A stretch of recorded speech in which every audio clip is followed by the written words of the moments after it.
you're above every other. Your love amazes me. You created every beautiful color for everyone to see. I want the world to know, I want my life to show just what your love has done for me.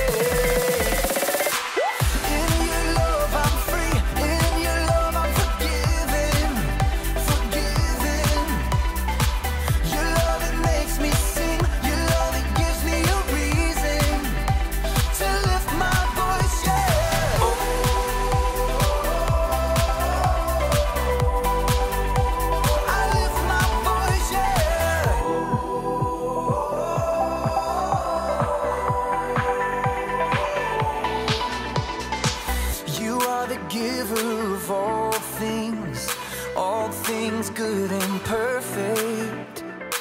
I give you all of my praise, God, 'cause only you deserve it. I want the world to know, I want my life to show just what your love has done for me. In your love I'm free, in your love I'm forgiven, forgiven. Your love, it makes me sing, your love, it gives me a reason to lift my voice, yeah.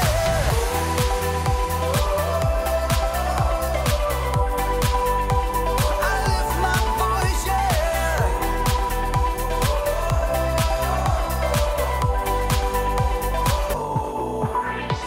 I sing and dance, I clap my hands, I lift my voice, I lift my voice.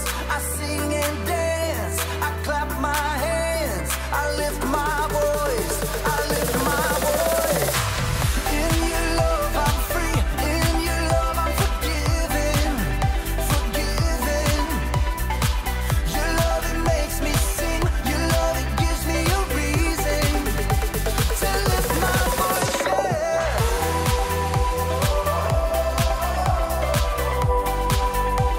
I lift my voice, yeah.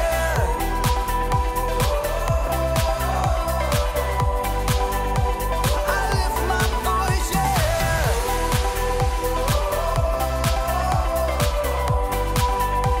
I lift my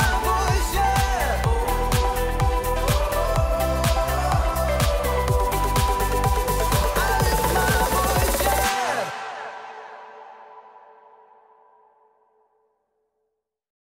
So there.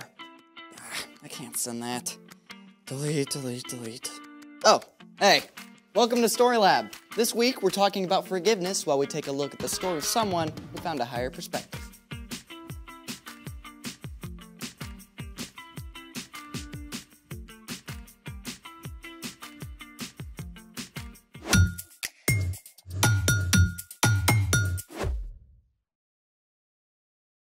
Hey, I'm Carter. And I'm Zeke. We're talking about forgiveness, which is deciding that someone who has wronged you doesn't have to pay. Spoiler alert, there is money in today's story.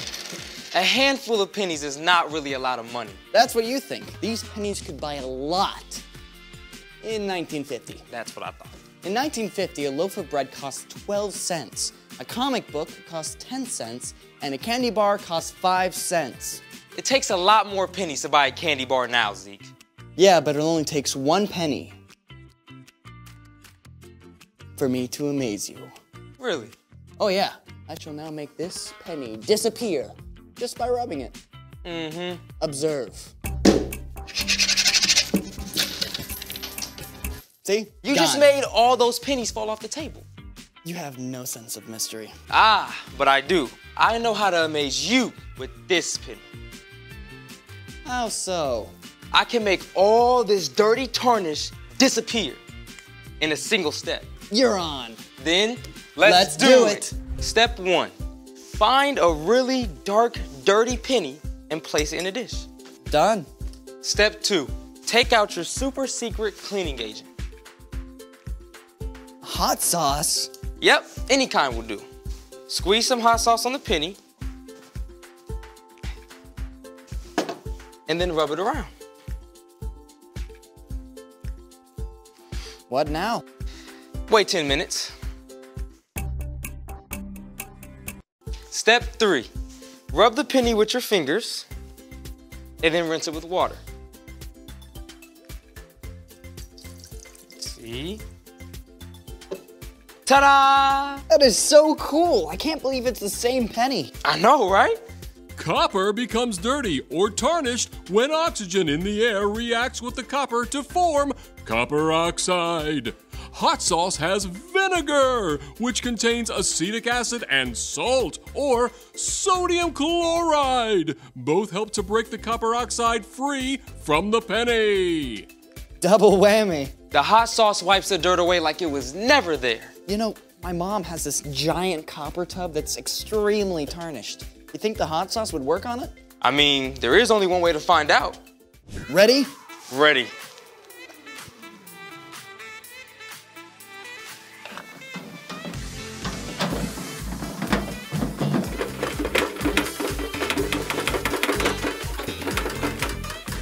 You know, I wonder how this tastes. I don't think you want to taste that, Zeke. Oh, is that a dare? It's a double dare. Okay. Oh, that's not half bad. Oh. Oh. Whoa, that's hot. Oh, that's hot. Whoa, oh, that's really hot. Zeke, I would love some help. Give me a moment.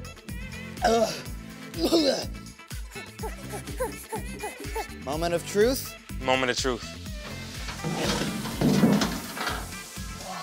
It looks so different. It's completely changing it.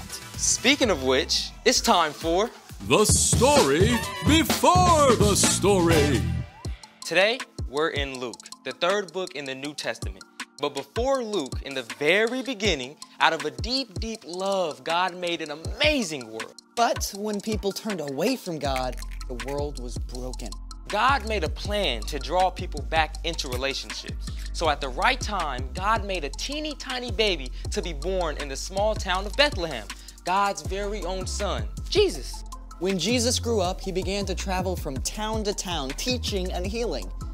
Everywhere Jesus went, big crowds of people pressed in around him. Religious leaders, everyday people, even Roman soldiers, and people who were considered outcasts. Which is where our story starts. Take it away. Hey everyone, I'm Brian. One day, Jesus and his followers passed through the city of Jericho on their way to Jerusalem. As usual, a huge crowd gathered. They pressed in from all sides along the road, hoping to see Jesus, to touch him, to be healed. But one man was stuck on the edge of the crowd, a tax collector named Zacchaeus.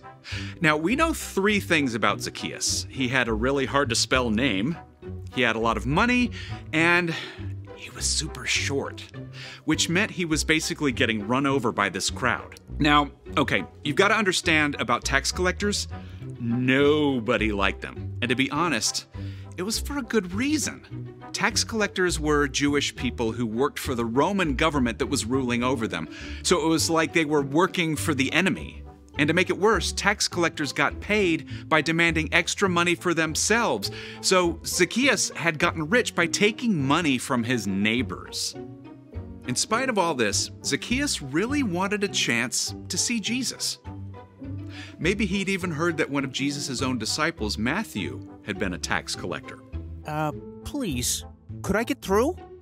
But no one wanted to give way to the man who had taken their money. Finally, Zacchaeus looked ahead and saw a sycamore tree right at the edge of the road. That's it? Zacchaeus raced ahead to that tree and climbed right up to a sturdy branch that reached out over the road. Best seat in the house. The crowd drew closer and closer until Jesus was right below Zacchaeus. There's just something about him. At that very moment, Jesus looked up. Zacchaeus could feel his heart racing. He could tell that somehow Jesus knew everything about him, all the wrong things he had done, all the lies he had told, and the money he had stolen. Zacchaeus, come down at once. I must stay at your house today. What? Jesus could have been annoyed with Zacchaeus, or called him out in front of everyone for the wrong things Zacchaeus had done. But instead, Jesus invited himself over to have dinner with Zacchaeus. Zacchaeus' heart filled with joy as he rushed ahead to prepare his home for Jesus. Jesus, come in! Lots of people had followed. They couldn't believe that Jesus would choose to hang out with somebody who had done so many wrong things. Jesus has gone to be the guest of that sinner. Zacchaeus was filled with gratitude.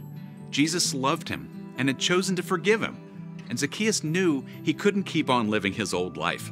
Look, Lord, here and now I give half of what I own to those who are poor. And if I have cheated anybody out of anything, I will pay it back. I will pay back 4 times the amount I took. Today, salvation has come to your house. The Son of Man came to look for the lost and save them. In a single day, Zacchaeus went from outcast to beloved follower of Jesus. His entire life was changed from the inside out. The end. Wow, that's amazing. So Zacchaeus promised to give away half of what he had. Plus 4 times the amount that he cheated out of anyone. That might have been everything he owned. But it didn't matter because Jesus. Jesus had forgiven Zacchaeus completely, even before he asked. So what's our part in the story? Well, forgiveness can change people, starting with you. When you ask God to forgive you of the wrong things you've done, it frees you from carrying around a load of guilt and fear. It frees you to love God and love others. And when you choose to forgive those who have wronged you, it can change them too. Like maybe your little brother borrows your video game without asking and messes it up. You could yell at him, get in a big argument, and stay mad for days. Or you could choose to forgive your brother. Then you don't have to carry that anger. Plus, it could change your brother's heart too, and make a way for you to be friends. Forgiving someone does not always mean that they will change, but it opens the door for them to live differently. Like Zacchaeus. Exactly. Sharing God's forgiveness with others is a pretty incredible gift. Sure is. See you next time. So here's the thing. When you forgive others, it can change them. And hot sauce. Hot sauce can change things too. Now you're making me want some hot sauce. Thanks for joining us in the Story Lab. See you next time.